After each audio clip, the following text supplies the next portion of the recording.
আপনি যখন ইতালির এমিলিয়া রোমানার পাহাড়ি রাস্তা ধরে এগোচ্ছেন, হঠাৎই চোখে পড়বে একটি ছোট্ট সাইনবোর্ড, প্রাচীন স্বাধীনতার ভূমিতে আপনাকে স্বাগতম।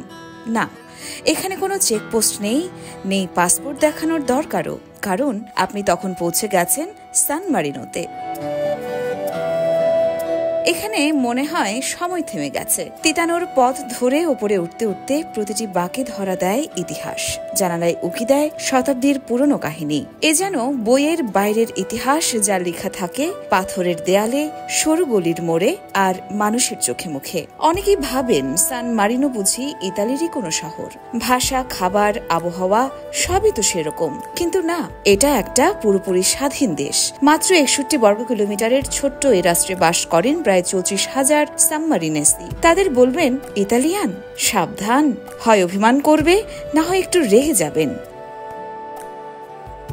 তাদের ইতিহাস শুরু 301 খ্রিস্টাব্দে, যখন এক পাথর কাটার খ্রিস্টান ব্যক্তি সেন্ট মারিনাস আশ্রয় নেন তিতানোর চূড়ায়।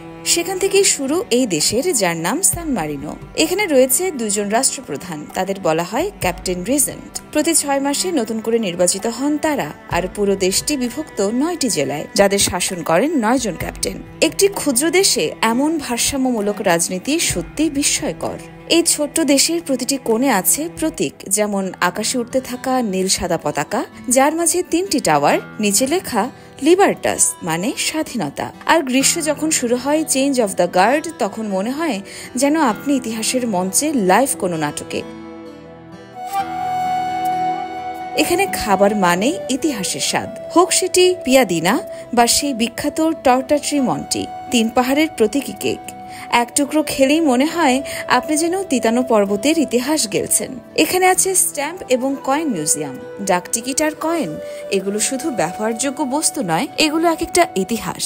আর বাংলাদেশ থেকে যেতে চান, সান মারিনোতে ঢুকতে আলাদা ভিসার দরকার হয় না, শুধু শেনজেন ভিসা থাকলে চলবে। ইতালির রিমিনি, রোম বা বোলোনিয়া থেকে সহজেই চলে আসুন, আর পাহাড় বেয়ে কেবল ওয়েতে উঠে পড়ুন এই জাদুর দেশে। সান মারিনো শেখায় একটি দেশ ভৌগোলিক আয়তনে ছোট হলেও চিন্তায়, সংস্কৃতিতে, আত্মমর্যাদায় কতটা বিশাল হতে পারে। এই দেশে আসা মানে শুধু ঘুরে দেখা নয়, বরং নিজেকে জানার এক নীরব যাত্রা। নিজেকে বুঝতে হলে সবসময় দূরে যেতে হয় না, শুধু একটু উঁচুতে উঠলেই অনেক কিছুই স্পষ্ট হয়ে যায়। ইয়োরমা শায়ের জাহান, দেশকাল নিউজ।